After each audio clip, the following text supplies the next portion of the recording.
The text message was simple. The villa is booked. Transfer your share by Friday. I stared at the words, my coffee turning cold in my hand. A villa. In Sardinia. My family, my parents, my brother Ben, his wife Sophia, had planned another vacation. Without me. Again. I didn't reply. I just placed the phone face down on the kitchen counter and went back to tying my work boots.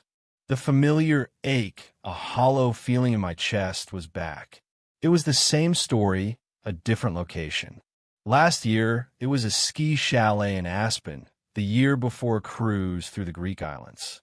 I was always an afterthought, an optional extra whose inclusion depended solely on my ability to fund my share of their luxury.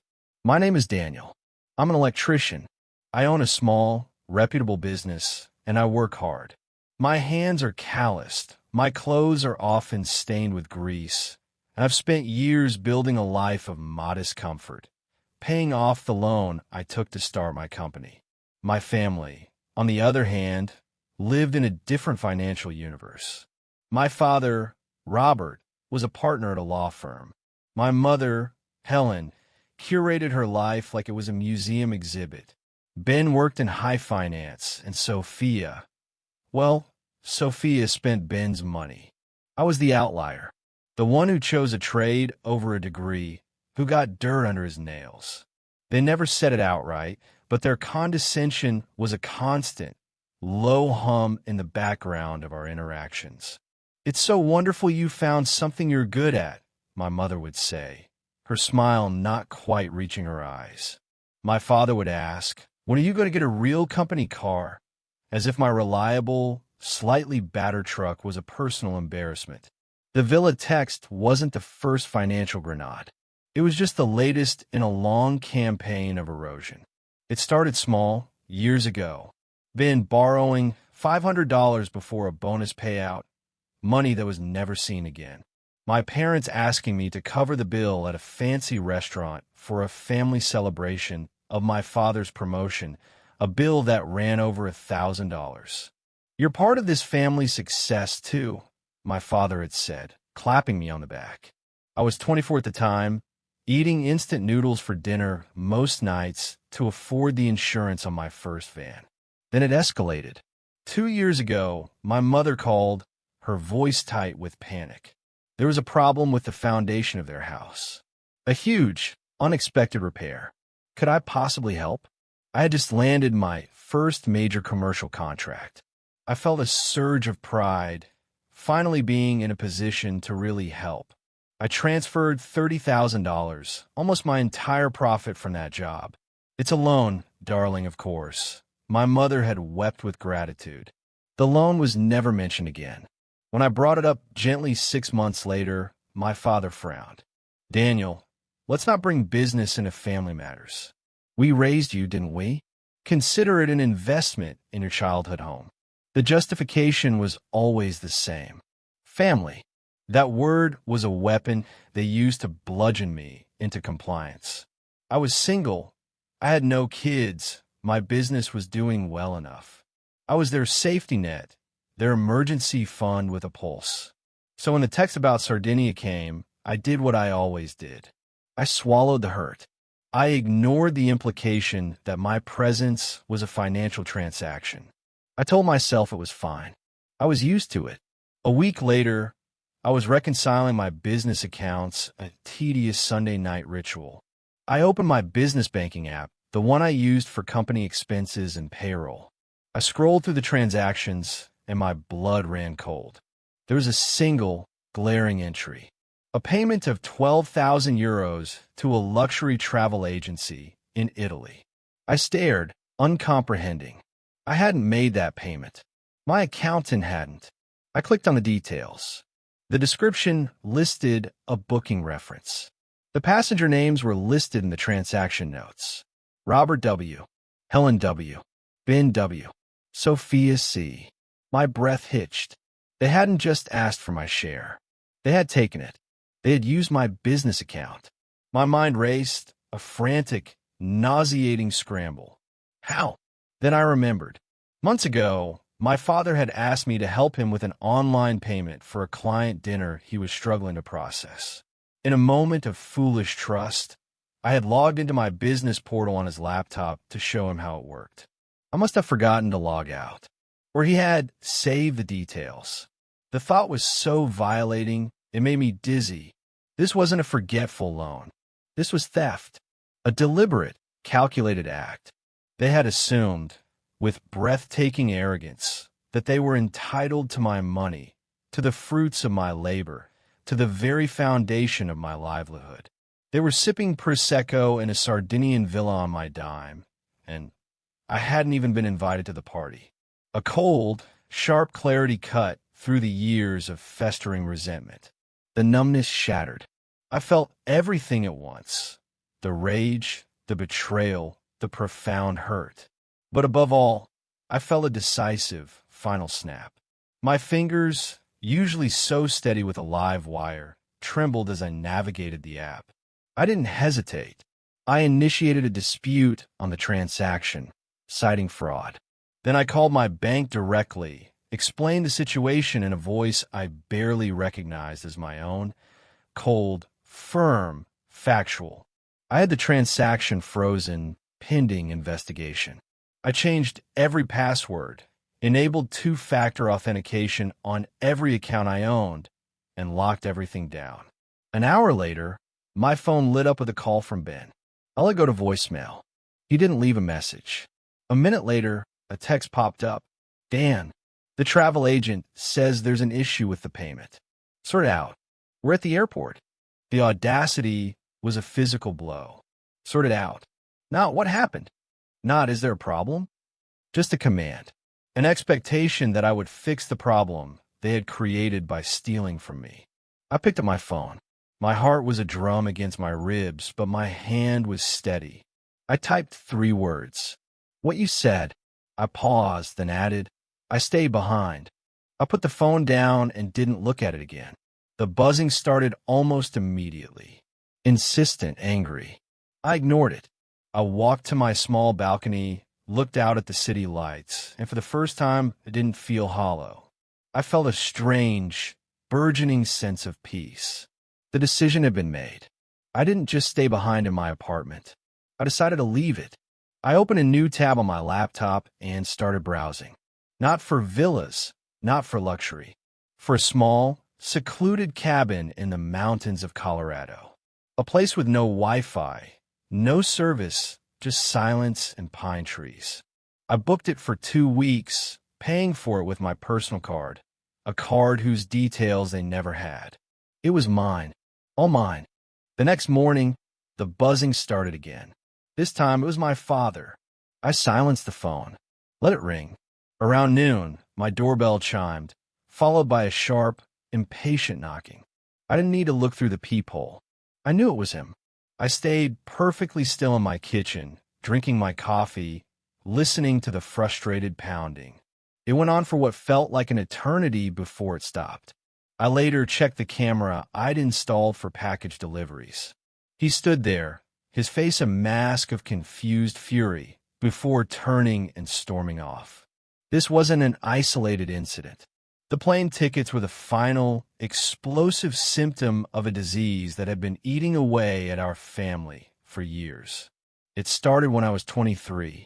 Ben was getting married. Sophia wanted a specific, outrageously expensive designer gown for the engagement photos. It's a temporary loan, Ben had pleaded. My bonus is next month. You have the cash flow now. It's not like you have a wedding to pay for. The bonus came and went. The $2,000 for the dress never returned. When I mentioned it, Sophia had laughed a light, tinkling sound. Oh, Daniel, you're so practical. It's just money. We're family. Then it was my parents. They wanted to install a pool. It'll add so much value to the house, my father argued. You'll enjoy it too when you visit. I was struggling to make payroll at the time, but I co-signed the loan. I was 26, terrified of my business failing, and I still signed. The pool was built. I used it twice.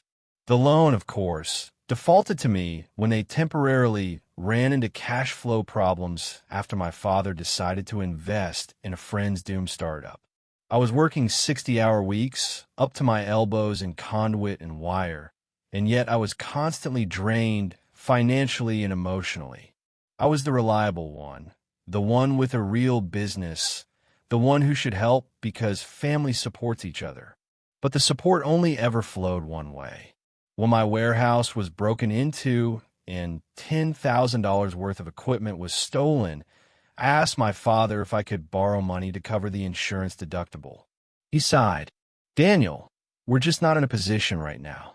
Ben and Sophia are looking at private schools for the kids. You understand. You're always so resilient." I ended up taking a high-interest short-term loan that took me a year to pay off. They drained me drop by drop until I was a husk. I was the frog in the pot, and the water was finally boiling. The week before the Sardinia text was the real trigger. I was up on a scissor lift, rewiring a faulty circuit in a commercial building, when my phone buzzed. A text from Ben. "Hey, can you advance me some cash? Sophia saw a necklace she has to have for the trip, and I'm a bit tight until the end of the quarter." I stared at the message, the live wire in my hand, suddenly feeling less dangerous than the device in my pocket. "What trip?" I texted back. His reply was a string of emojis. A plane, a beach, a sun, a dancing lady. "Family trip. Sardinia. Mom didn't tell you." She had not. I called my mother. "Ben says you need help with a necklace for the trip," I said, my voice carefully neutral. "Oh, honey, don't you worry about that," she trilled. "It's all handled. We just need a little top-up for the villa upgrade. You know the standard ones are so standard. And Sophia needs a proper kitchen." I was silent for a beat. "You're asking me to pay for an upgrade on a trip I'm not even invited to?" The tone on the other end of the line shifted instantly from breezy to brittle. "Well, Daniel, if you wanted to come, you should have said something. But the villa shares are $5,000 each. If you can't manage that, then perhaps it's best you sit this one out. No hard feelings." She said it like I was the inconvenience, like my inability to spontaneously fund their luxury was a character flaw. I didn't argue. I just hung up. I felt quiet, calm, numb. Then came the notification. My business account drained for their villa. That's when the numbness broke. All the sacrifices, all the times I'd put off buying a new truck, skipped vacations, worked through holidays to build my business. For what?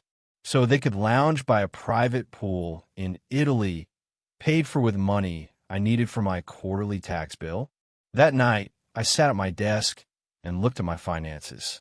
I had $3,000 in my personal account, $45,000 in business debt, and a future that felt like a weight.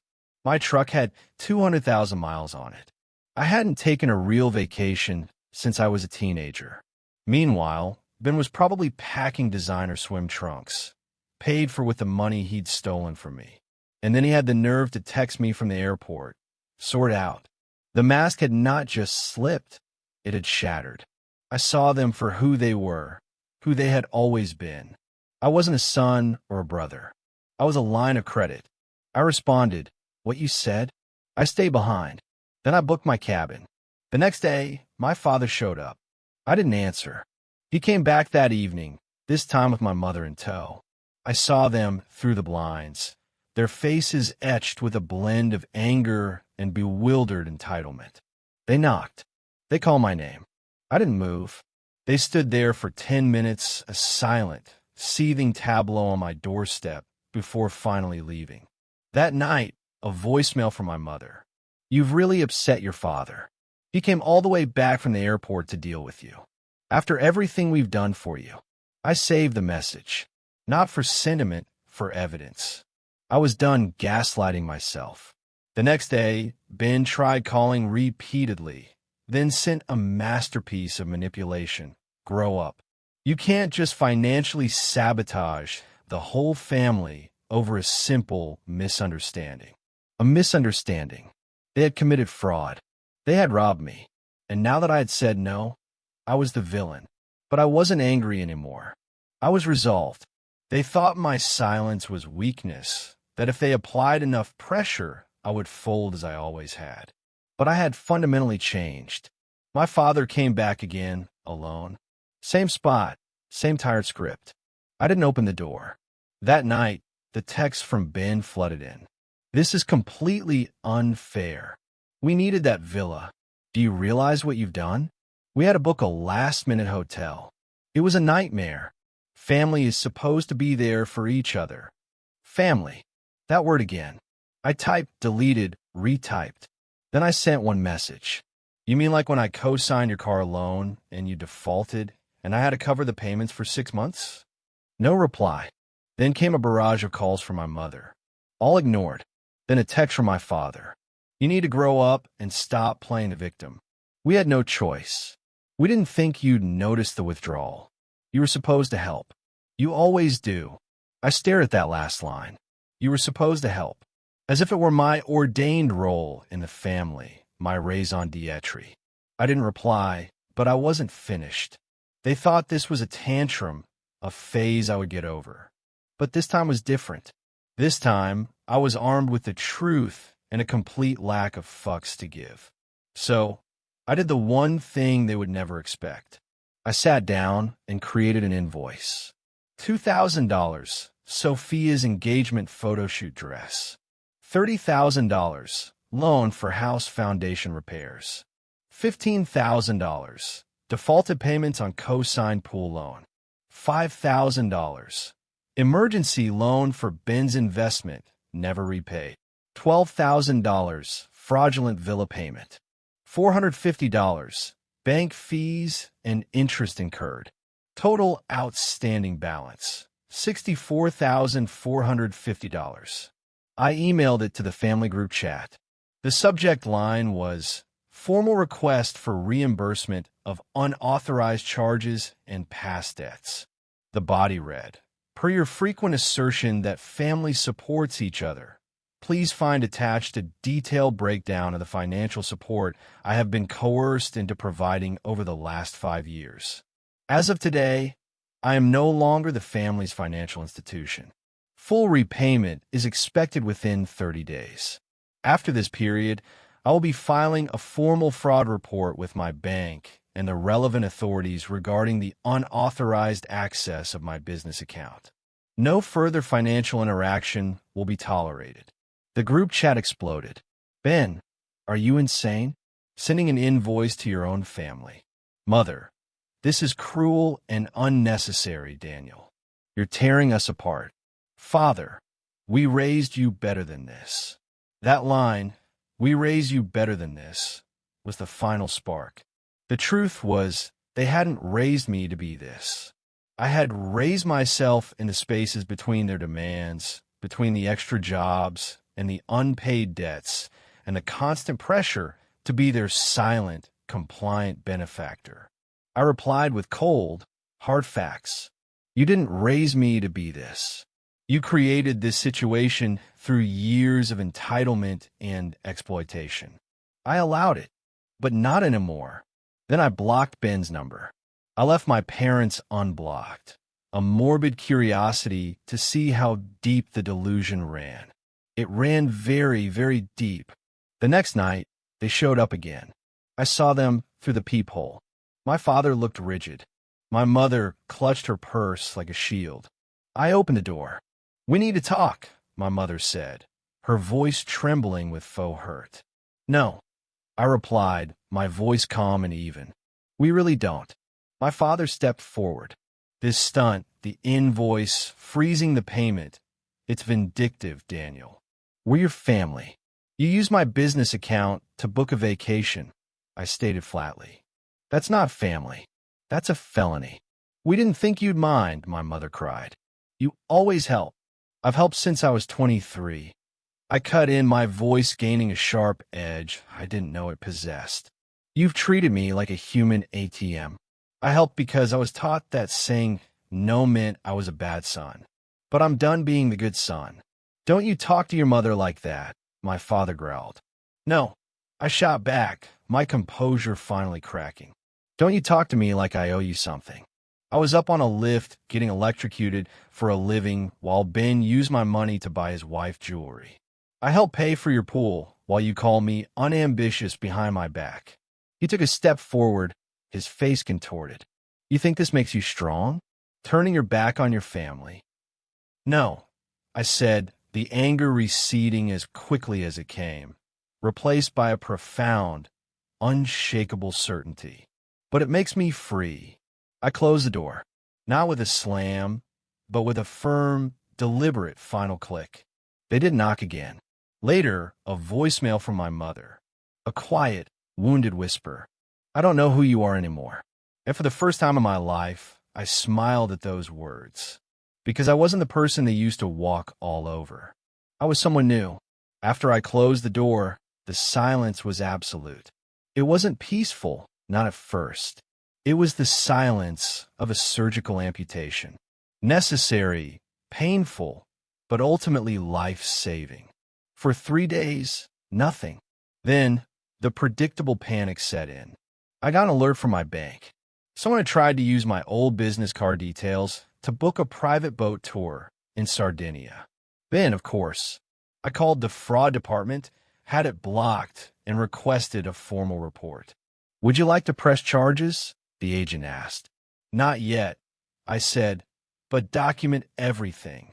I emailed the report to myself with the subject, evidence number 2.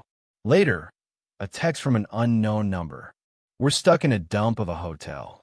Are you seriously going to do this to your own blood? After all we've sacrificed for you. Ben, I didn't reply. I just took a screenshot and added it to the folder I'd labeled the cost of family. A few more days passed. Then, something unexpected happened. I got a message on LinkedIn from Isabella, Ben's former business partner from a venture that had gone spectacularly south years ago. She was sharp, pragmatic, and had cut ties with him cleanly after realizing his finances were a house of cards. Her message was brief. Daniel, sorry to reach out like this. You might want to see this. I replied, is this about Ben? She sent a thumbs-up emoji and then a file. It was a PDF. Inside, a treasure trove of damning evidence. Screenshots of text messages between Ben and my father, discussing how to manage the Daniel situation and keep me funding their lifestyle. Bank statements showing my father was secretly funneling money from his firm's discretionary fund to cover Ben's bad debts. There were emails where my mother begged Isabella not to rock the boat, saying, Daniel is so sensitive about money. We don't want him to feel used. They knew. They all knew.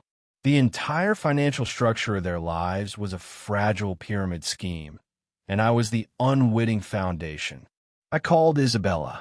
Why are you sending me this now? I asked. She sighed. Because I watched him do this for years. He's a financial vampire. And I heard through the grapevine you finally cut him off. I thought you deserved to know the full extent of it. You were always the decent one in that family. That night, I printed every page. I didn't feel angry. I felt vindicated. I slept deeply for the first time in years.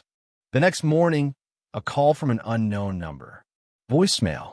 It was my father. His voice was weary, stripped of its usual authority. Daniel, I don't know what to say. Your mother isn't sleeping.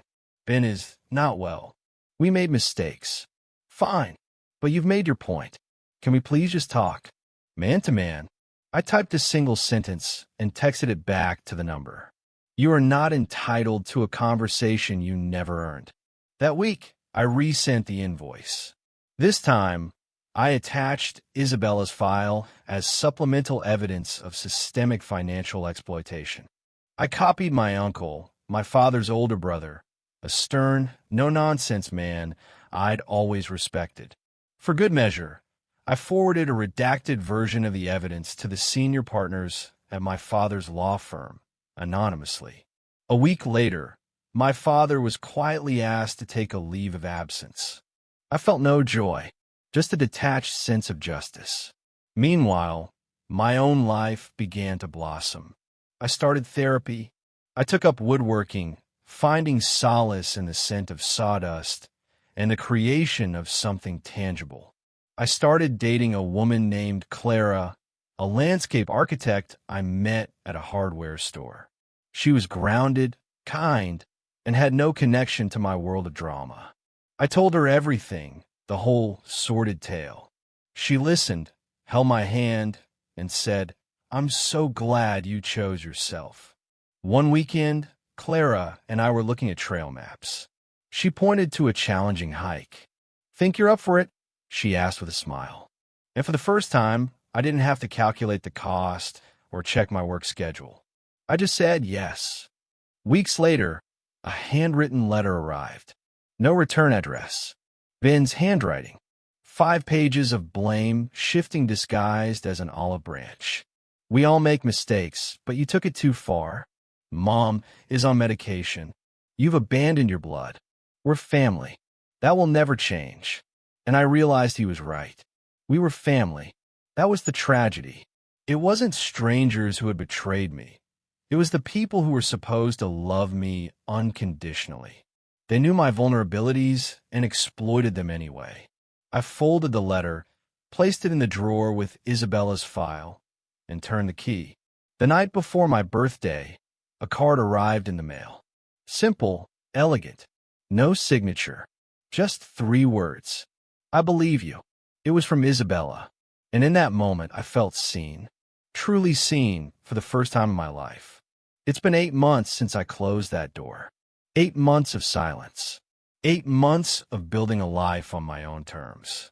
I used to think closure meant a dramatic reconciliation, tearful apologies, and forgiveness. I realized closure was something I had to give myself. It was the quiet acceptance that they would never change and the conscious decision that I had. 3 weeks ago, I ran into my father. It was a complete accident. I was picking up supplies at an industrial supply store on the other side of town. I was looking at conduit benders when I heard his voice. "Daniel." I turned. He looked older, diminished. The expensive suit was gone, replaced by casual clothes that looked uncomfortable on him. "Can we talk?" he asked, his tone uncharacteristically meek. We went to a nearby diner. He talked in circles. No apology, just revisionist history. We were under a lot of pressure. We didn't realize the burden we were placing on you. If we could go back, there was no ownership, no mention of the fraud, the stolen account details, the years of systematic draining. Just a performance where I was supposed to provide absolution. Then came a question. "Do you hate us?" I met his gaze. "No," I said, "but I don't miss you." He flinched. "But we're your family." "That," I replied, "is a description, not an argument." He slid an envelope across the table. "I hope you'll find it in your heart to come back to us someday." I didn't touch the envelope. "I already have," I said calmly. Back to myself. "I'm not coming back to you." When he left, I opened the envelope. A cashier's check for $64,450. No note, no apology, just a monetary settlement from a man who thought every problem had a price. I didn't cash it immediately. I kept it for a week, pondering. Then I deposited it, and I donated every single cent to a nonprofit that provides tools, training, and seed funding for young people who want to start skilled trade businesses. Let someone else have a leg up without being bled dry by the people who were supposed to love them. Ben never contacted me again, but Isabella did. She told me that after she sent me the files, she'd also sent them to the Bar Association and a forensic accountant. Ben was now being investigated for his role in misappropriating funds from my father's firm. The same people who had made excuses for him for years were now facing the consequences. My father never returned to his firm. The anonymous packet had done its work. As for Clara and me, we moved in together. A new house with a big garage for my workshop and a garden for her. We paid for it ourselves with our own honest work. The check was cashed, but the lesson was internalized. I don't carry their weight anymore. I carry my own boundaries. I carry my peace. I carry the memory of the day I finally said, "I am not your emergency fund. I am my own man." They didn't love me for it, but I finally loved myself enough for it to not matter. The door is closed, the lock is engaged, and the key is in my pocket, right where it belongs.